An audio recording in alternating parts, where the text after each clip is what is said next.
moving into that sacred place of the Most High God, as we invite this presence and power of Spirit moving in and through this service, knowing everything is in divine order, and blessing and knowing that Reverend Victoria is a conduit for Spirit to speak through.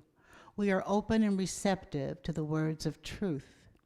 In a loving, compassionate way, we know that everything is in divine order right now. And so I give thanks for this opportunity to serve and to be of oneness with God, moving through this service as each and every one were connected and interconnected to the divine, and Spirit is moving through each and every word spoken. And we open our mind and knowing that all is well, and together we can affirm, and so it is.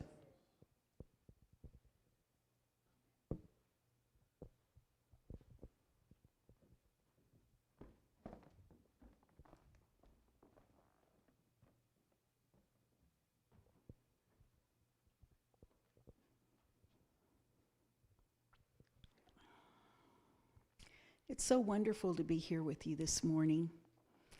And I am just pleased to listen to all of the wonderful people who are putting this service together. And I can really feel the love that's in this community. Everyone is participating in such a wonderful way. And Reverend Beverly, thank you for that beautiful prayer. I can always tell when someone has practiced the treatments, has practiced for many years. You can just feel all of that depth of wisdom flowing through a person. And thank you so much, Reverend Beverly.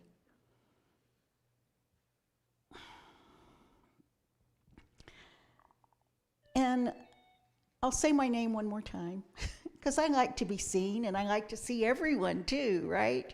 My name is Reverend Victoria Bomberry, and as I was introduced, I'm the Minister of Transformation. And that's what we're all about in Centers for Spiritual Living. We're about transformation. And I'm so glad that that was recognized immediately, that we're practitioners of transformation. We are ministers of transformation. We are here because we want to transform our lives in a very powerful way.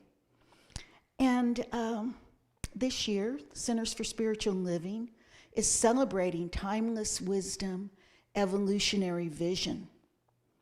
As we know, our teachings draw from the wisdom traditions of people from all over the planet. And, you know, it's getting deeper and richer as we move forward. We saw the wisdom teachings of the East and the West come together. And this was a phenomenon that is happening in all faith traditions. People used to be kind of in their separate corners, right?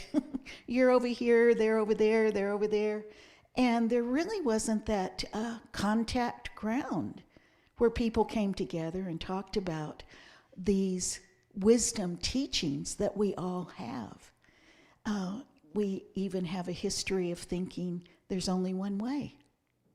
And we've learned that there are many pathways, there are many ways, and they all lead to God.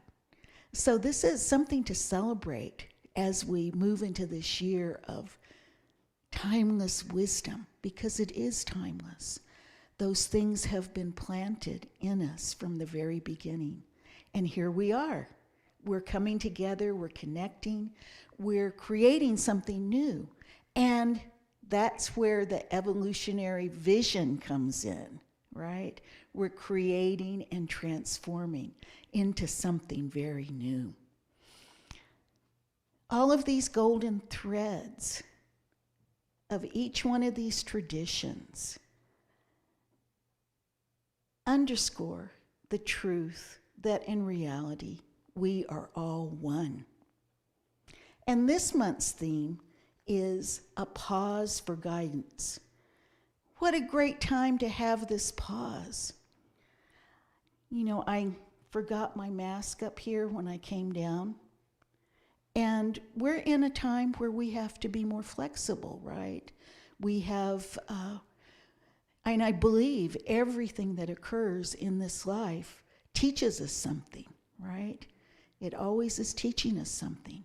It teaches us to be patient with one another. I forgot my mask, and I'm glad that I wasn't stoned, right, from the sanctuary. But, you know, we do get irritated sometimes when we see things happen, but we're learning that we have to be flexible, and we also have to be responsible. You know, when the science tells us that it's time to put the mask back on inside, we do that, right? We do that because we are religious scientists, and we believe in science. We believe in proving, and we believe in evidence. So as we move forward, we are taking this pause again, because every time we're experience a change, we have to pause for a second, right, to recalibrate. We recalibrate, and this pause for guidance is what we need to do. And right now, you know, this is a perfect time because a lot of us are staying out of the heat, taking a breath, and perhaps exploring ways of connecting with spirit that we don't generally practice at different times of the year. For example, you know, it's been so hot, and my morning walks are my go-to as my spiritual practice. I walk every morning, and they've shortened, and it's my meditation and contemplation time. And they've shortened because of the heat, and that I find that I'm drawn to quiet things, either inside my home or near water. So that's a change, right? And I've had to pause to make that change. In the evening, my body loves movement in the cooler evening air, and I like to putter with my plants. So that's kind of a change, right? So there's a different rhythm. And maybe you've noticed that different rhythm as summer is in full swing. You may have picked up summer activities that you enjoy, so you may be more active. But still, we need that pause. We always need that pause. Whatever each one of us' way of being is, it's a necessary, practiced in the midst of a full life, taking that pause for guidance. The title of today's talk is Time for a Tune-Up. And I can really relate to this title because week before last, my car lost power. I was actually on my way here. My car lost power going up the smallest of inclines. It was due for a tune-up, but I'd been planning to do it at the end of the month. And I kept putting it off. But I finally had to take it in because I was at a point of almost breaking down, right? I had no power, absolutely no power and all that. So I'm getting lost here. I'm on page 6 instead of page 4. Isn't that interesting?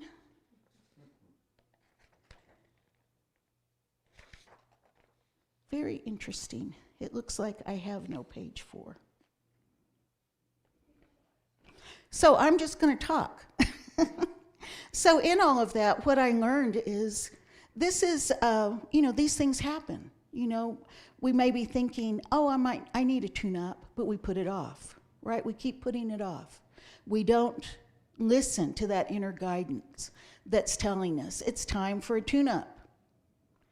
And what happened to me is I almost broke down, and I had to take my car in, and I had to pay a lot of money because I neglected that earlier tune-up.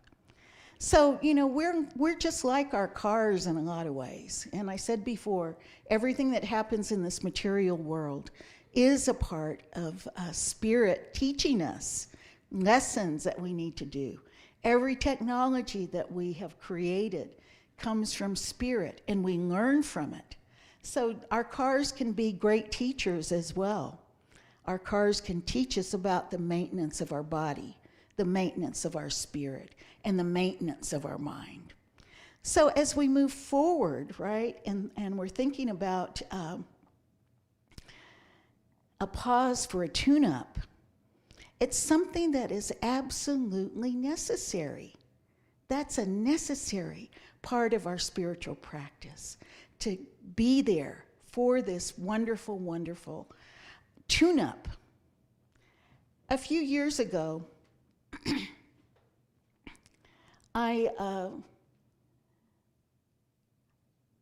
I'm not going to go there yet. Let me move back a little bit. I'm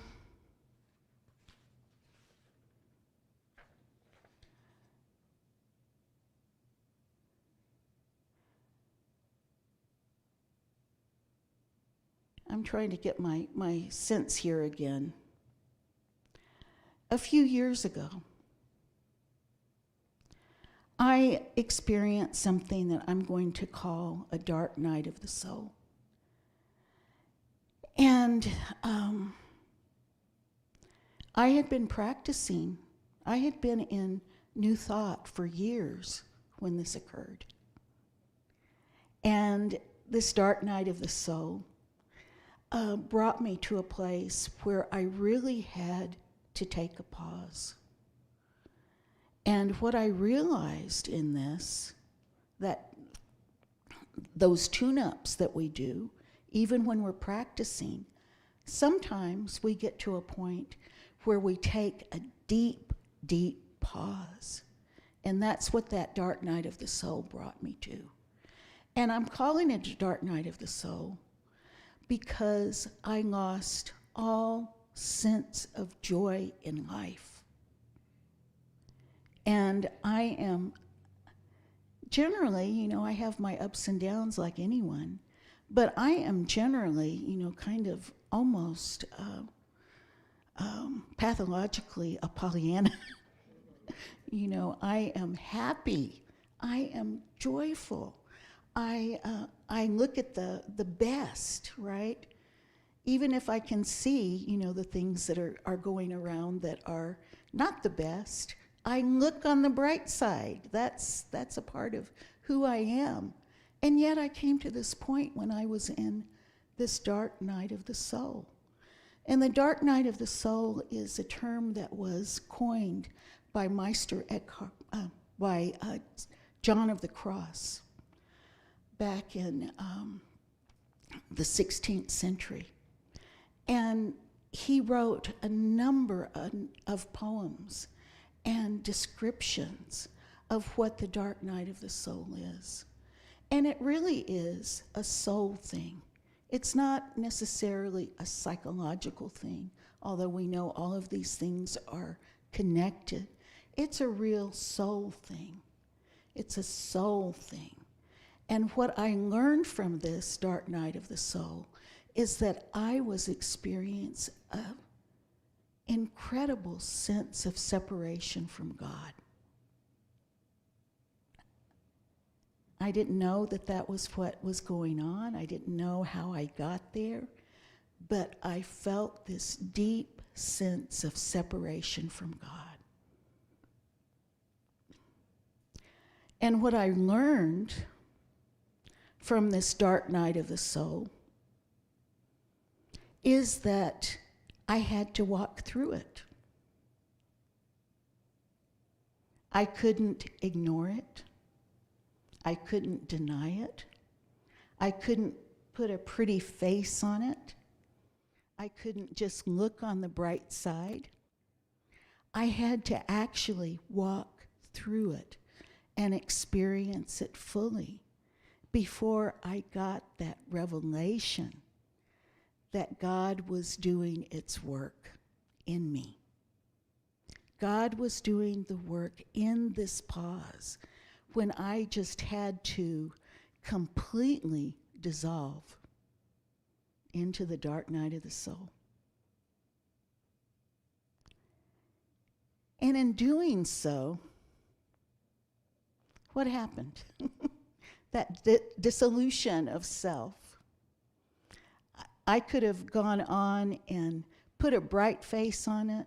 I could have denied what was happening. I could have just I could have just given up, I suppose, right? And not allowed God to do its work. That would have been a way of putting that off. And yet I surrendered.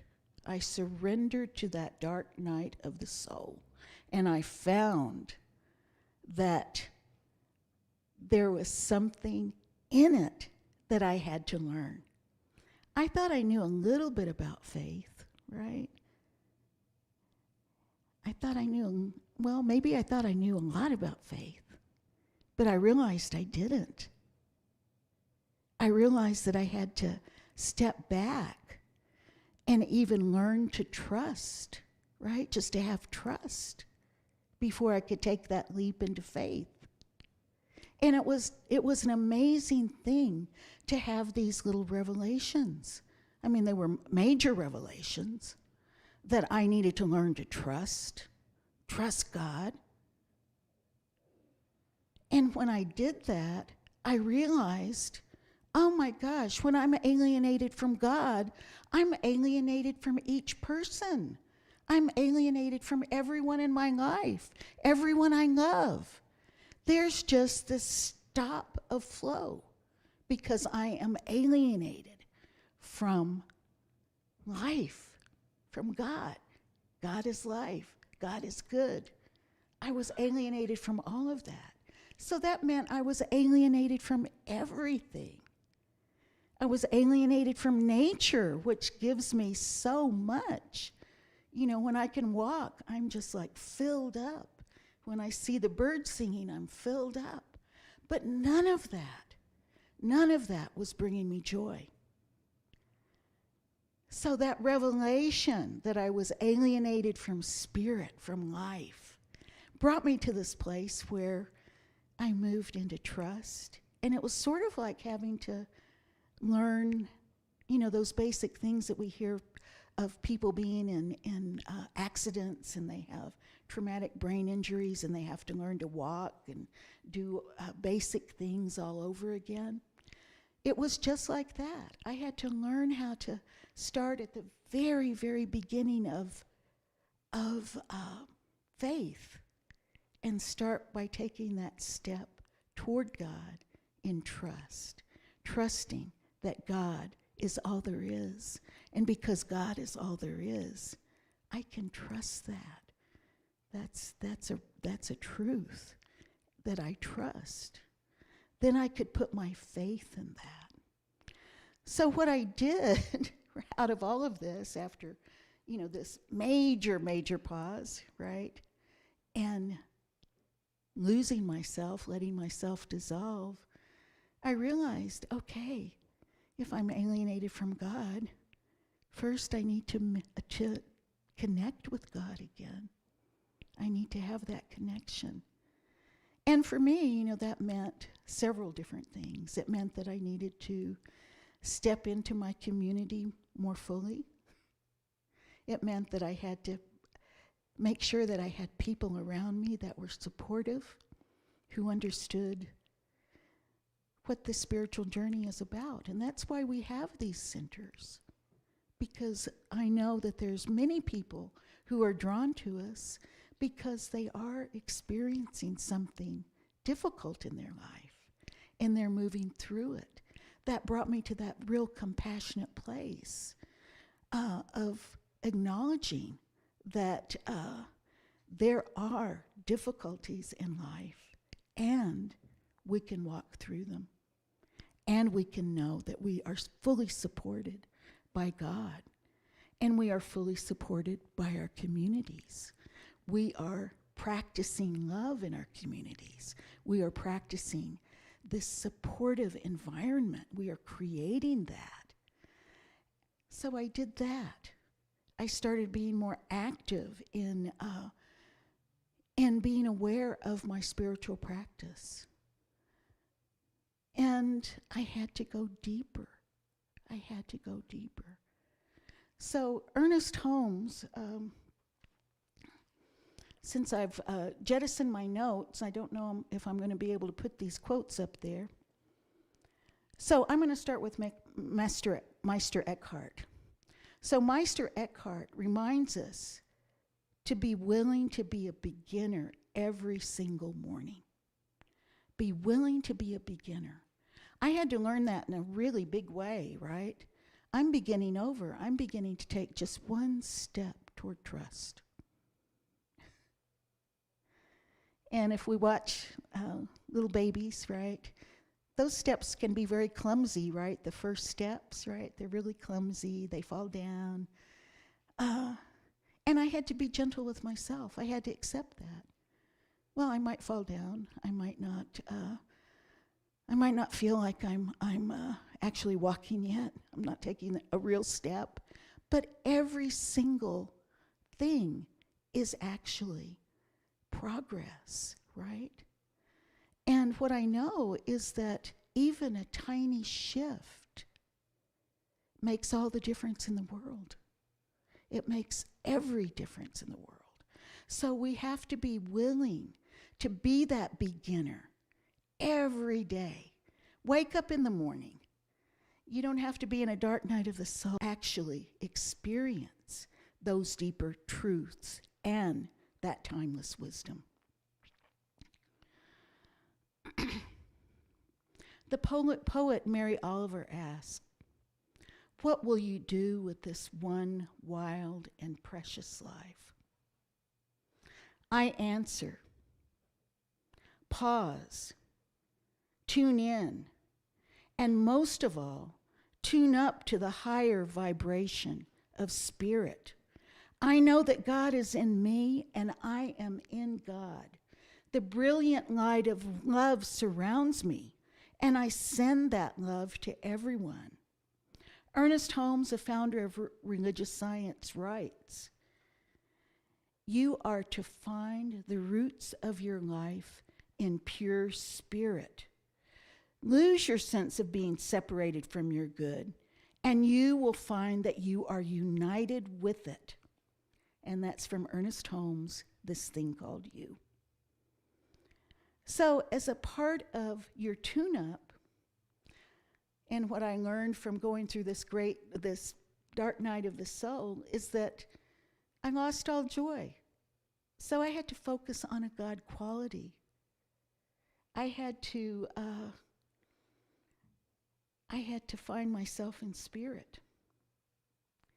And I focused on the God quality, joy.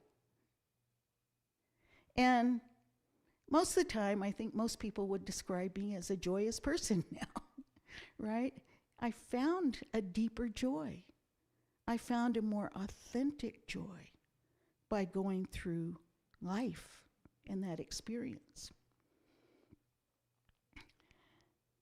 So when we focus on God and any God quality, if we think about God and good, they're only different by one letter. God, G-O-D. Good, G-O-O-D. Okay, try saying God. God. Now say good. Good. And just feel it in your body. You know, there's linguists who have different kinds of theories about how we developed language. And that language is actually very bodily, right? When I say God, I feel that call, calling God, calling God. And when I say good, I feel that in my body as that reception of all that God is. And God is all good. So those are little simple practices that you can try. Say, God, good. That calling in of God, that recognition that we do, right? We say, recognize God.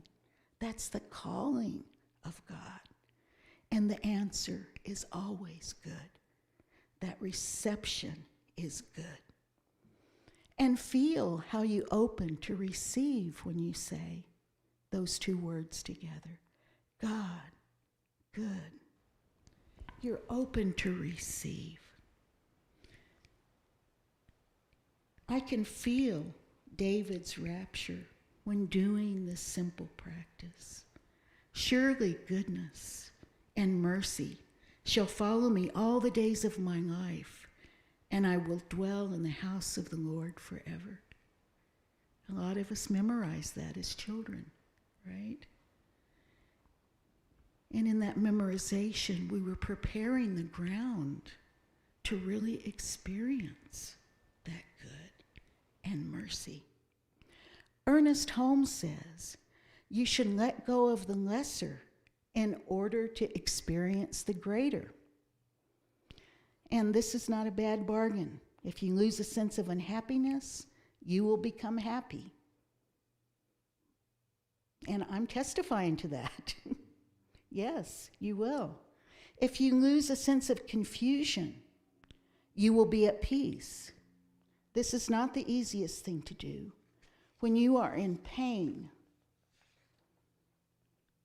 it's not easy. It's not easy. But we can do it. St. John of the Cross did it. And you can do it. So in that tune-up, we tune in to God. We accept our good, and we tune up to God. Tune in and tune up to God.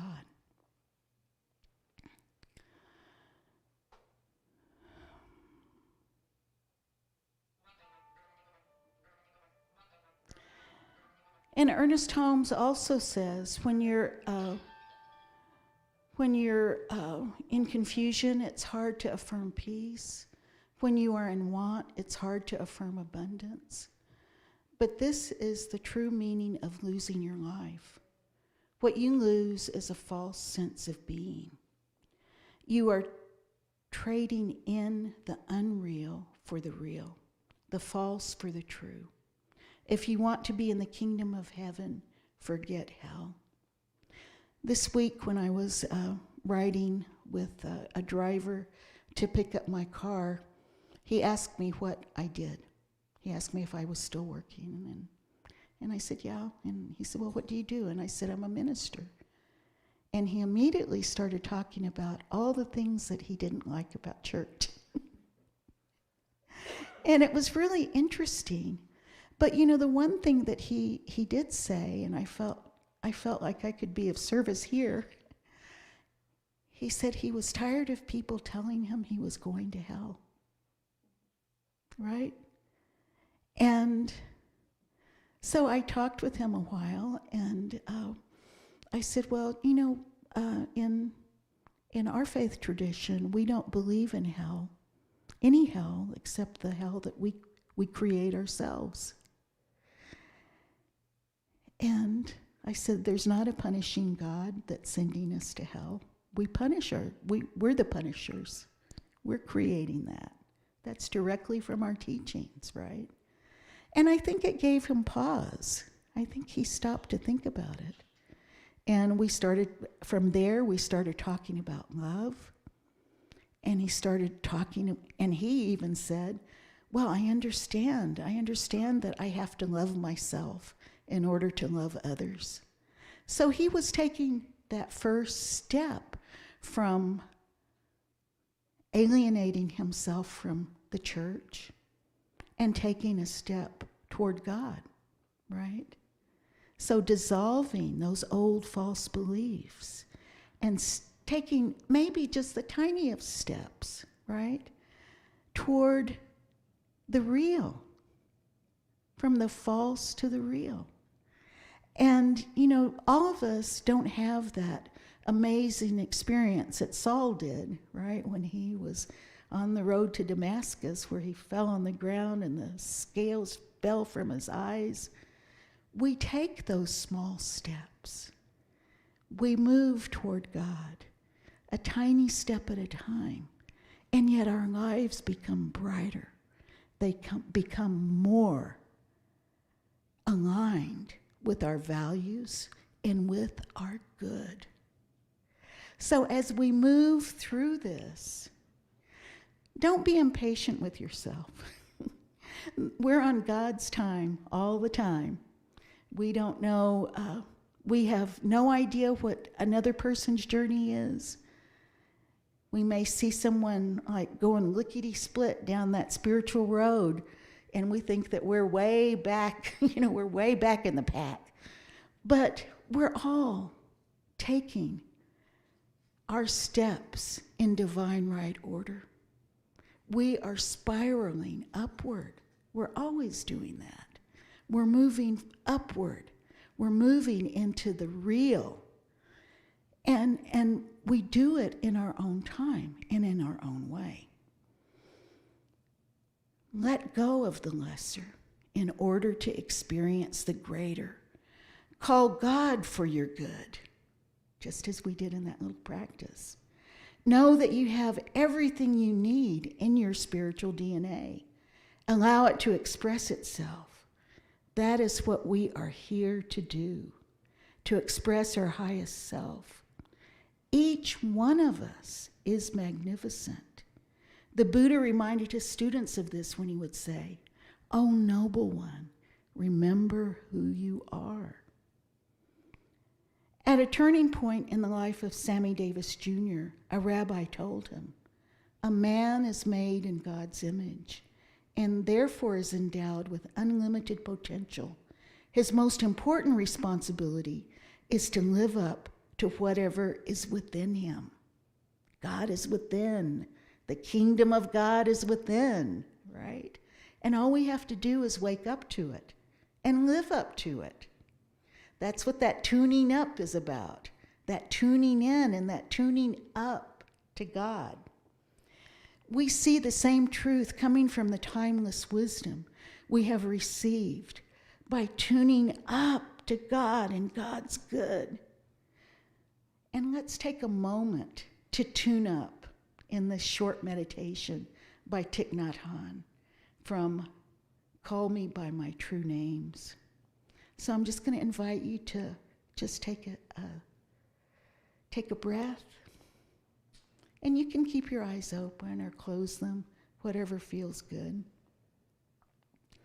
Breathing in, I see myself as a flower. Breathing, I am the freshness of a dewdrop. Breathing out, my eyes have become flowers. Please look at me. I am looking with the eyes of love.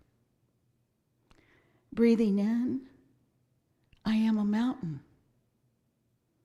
Imperturbable, still, alive, vigorous. Breathing out, I feel solid. The waves of emotion can never carry me away. Breathing in, I am still water. I reflect the sky faithfully. Look, I have a full moon within my heart. The refreshing moon of the Bodhisattva.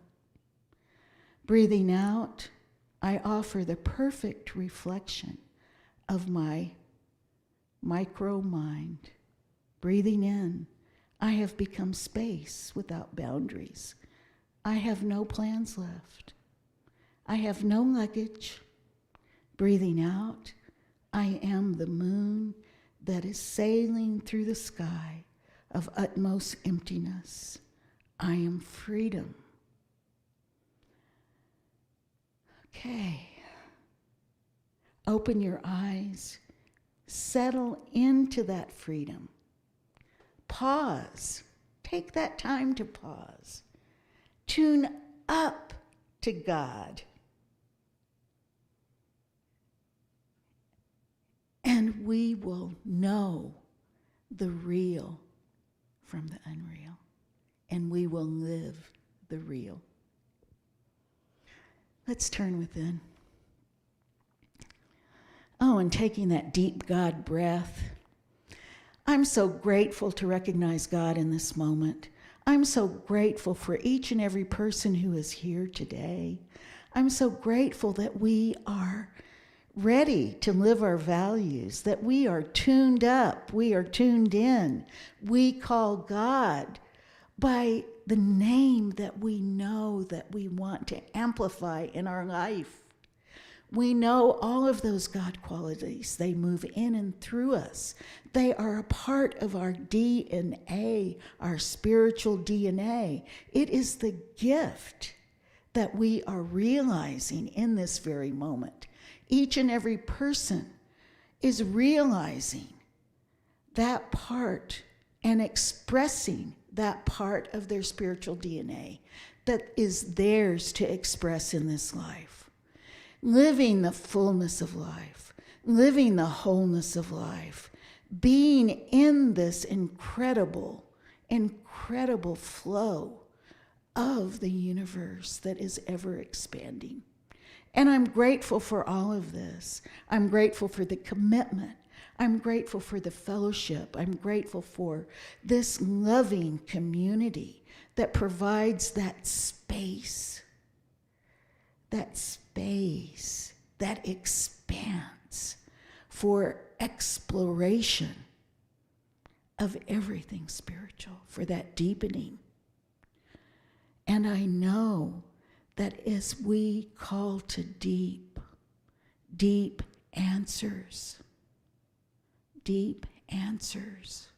and we go deeper into the timeless wisdom that we have been given, that we are revealing with our lives. And I allow all of this good to be. I release my word into the action of the law, knowing that it is done, and so it is.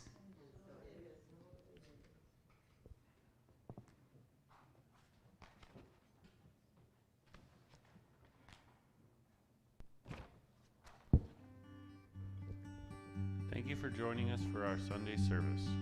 Please remember to like, comment, and share this video on Facebook, YouTube, and any other social media you are a member of. To donate to CSL Beaumont, you can text GIVE to 951-420-6909, or you can visit our website at cslbeaumont.org and click the donate button at the top or bottom of the page. You can also mail your donation to CSL Beaumont, 802 Maple Avenue, Beaumont, California, 92223.